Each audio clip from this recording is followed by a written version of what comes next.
Syukur dan pujian kita naikkan kepada Tuhan, Allah yang baik, yang selalu memberkati kehidupan kita. Saudara-saudara, kita jumpa lagi dalam renungan harian di hari Senin tanggal 8 Januari tahun 2024. Marilah kita satukan hati untuk merenungkan firman Tuhan. Mari berdoa. Terima kasih Bapa di sorga atas kasih dan kemurahan-Mu, sehingga kami tetap ada sebagaimana yang boleh kami nikmati. Terima kasih Tuhan tetap menyertai kami sampai hari yang ke-8 di tahun 2024. Firman-Mu kami akan baca dan renungkan. Roh Kudus, terangilah hati dan pikiran kami, agar kami dapat memahami firman-Mu untuk menjadi pedoman dalam hidup kami. Dalam nama Tuhan Yesus kami berdoa. Amin. Saudara, kita akan membaca Roma pasal 4 ayat 1-12. Abraham dibenarkan karena iman. Jadi, apakah akan kita katakan tentang Abraham, bapa leluhur jasmani kita? Sebab jikalau Abraham dibenarkan karena perbuatannya, maka ia beroleh dasar untuk bermegah, tetapi tidak di hadapan Allah. Sebab apakah dikatakan nats kitab suci, lalu percayalah Abraham kepada Tuhan, dan Tuhan memperhitungkan hal itu kepadanya sebagai kebenaran. Kalau ada orang yang bekerja, upahnya tidak diperhitungkan sebagai hadiah, tetapi sebagai haknya.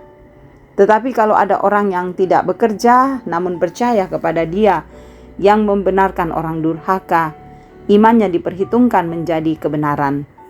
Seperti juga Daud menyebut berbahagia orang yang dibenarkan Allah bukan berdasarkan perbuatannya. Berbahagialah orang yang diampuni pelanggaran-pelanggarannya dan yang ditutupi dosa-dosanya. Berbahagialah manusia yang kesalahannya tidak diperhitungkan Tuhan kepadanya. Adakah ucapan bahagia ini hanya berlaku bagi orang bersunat saja atau juga bagi orang tak bersunat? Sebab telah kami katakan bahwa kepada Abraham iman diperhitungkan sebagai kebenaran. Dalam keadaan manakah hal itu diperhitungkan? Sebelum atau sesudah ia disunat? Bukan sesudah disunat, tetapi sebelumnya.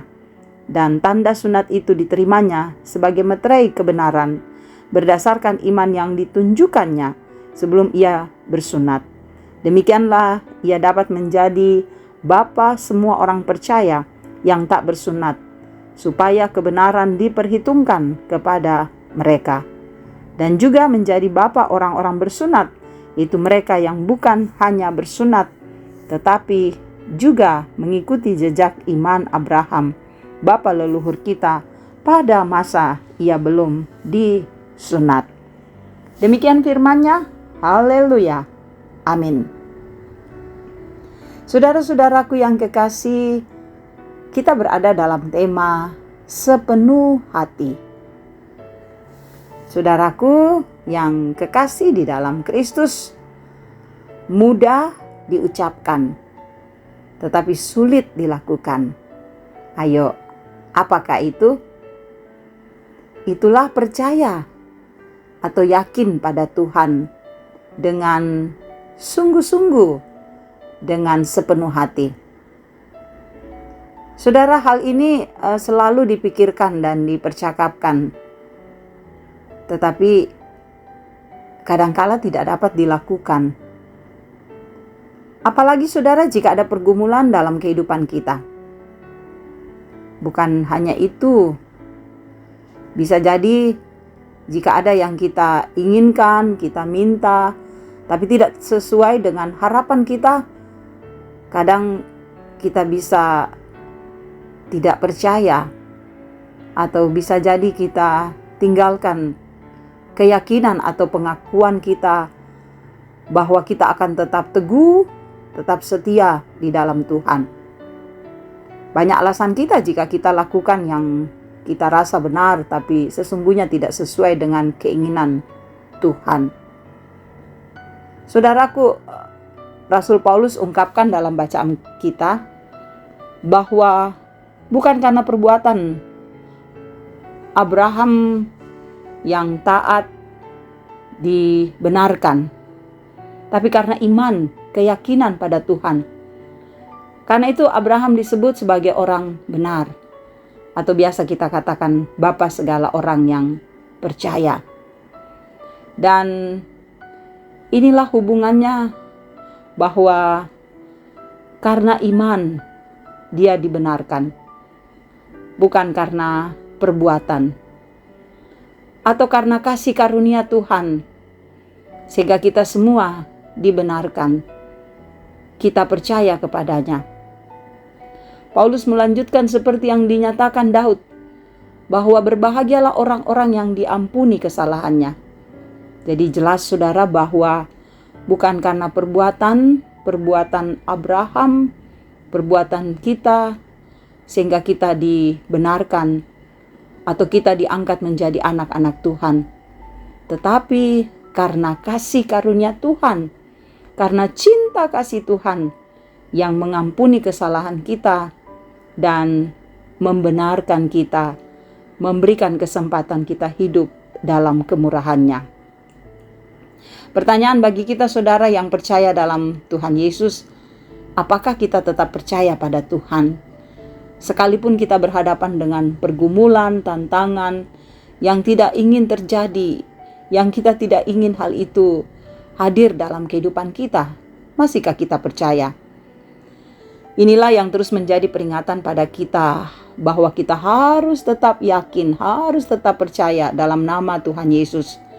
Kenapa?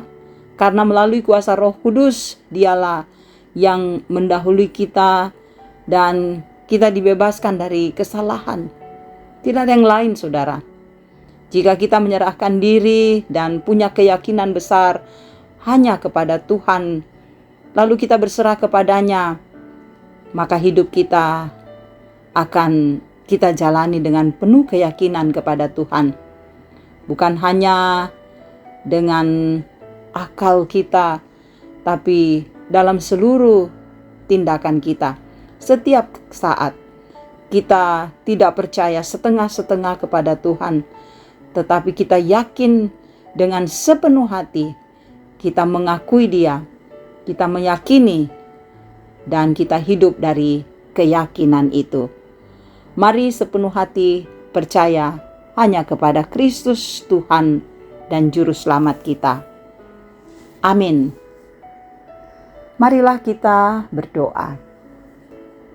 Kami berterima kasih Tuhan, Engkau begitu baik, selalu setia di dalam hidup kami. Dan karena itu Tuhan, kami percaya Engkau melindungi kami selalu. Apapun yang kami hadapi, apapun yang kami rasakan, kami selalu yakin di dalamnya Tuhan berkarya dalam kehidupan kami. Dan karena itu Engkau terus memberkati kami sekalian. Memberkati ya Tuhan untuk kehidupan kami pribadi lepas pribadi. Dalam kuasa-Mu kami percaya bahwa Tuhan menilik kami. Demikian juga dengan keluarga kami. Tuhan tahu anak-anak kami, Tuhan tahu pekerjaan kami, Tuhan mengenal seluruh isi hati kami. Biarlah kami semua selalu tunduk kepada-Mu, sehingga anak-anak kami setia kepada Tuhan, takut kepada Tuhan, melakukan kehendak-Mu dengan baik. Kami pun juga dalam bekerja tetap tenang dan menyerahkan seluruh pekerjaan kami untuk Tuhan berkati, untuk Tuhan tolong. Bahkan juga hidup kami biarlah damai sejahtera-Mu tetap bersama dengan kami. Berdoa untuk semua orang tua kami dalam masa tua, biarlah mereka tetap sehat, bahagia, sukacita dalam Tuhan. Berdoa untuk semua saudara-saudara kami yang mendengarkan renungan harian ini. Jamah hidup mereka agar mereka tetap tenang, kuat, dan selalu percaya hanya kepada Tuhan sehingga menikmati pertolongan dan cinta kasih-Mu. Untuk para hamba Tuhan Engkau berkati, para majelis pengurus OIG, teguhkan mereka untuk melayani dengan setia. Untuk semua saudara-saudara kami yang dalam kelemahan tubuh, oh Tuhan, tiliklah mereka, sembuhkanlah mereka, jamah dengan kuasa-Mu agar boleh sehat kembali. Untuk yang berduka Tuhan hiburkan, untuk beban hidup kami yang tak mungkin kami hadapi dengan tenaga kekuatan kami, biarlah Tuhan hadir agar kami menyelesaikannya dengan baik dalam kasih-Mu. Dan untuk bangsa dan negara kami, Tuhan berkati agar terus memerintah dengan penuh damai. Pemerintah melakukan kebenaran Tuhan. Sukacita kami Engkau sempurnakan, hidup penuh dengan damai Engkau nyatakan agar kami kuat dan tenang menghadapi hidup ini. Terima kasih Bapa, ampuni dosa kami, sendengkan telingamu mendengar doa-doa kami. Karena semua doa ini kami bawa hanya di dalam nama anak-Mu Yesus Kristus, Tuhan, Juru Selamat dan Penebus dosa kami. Haleluya. Amin. Terima kasih saudara-saudara boleh mendengarkan renungan harian. Biarlah firman ini mengambil bagian dalam hidup kita. Tetap semangat, tetaplah teguh menghadapi hidup ini. Percaya dengan sepenuh hati Tuhan memberkati kita.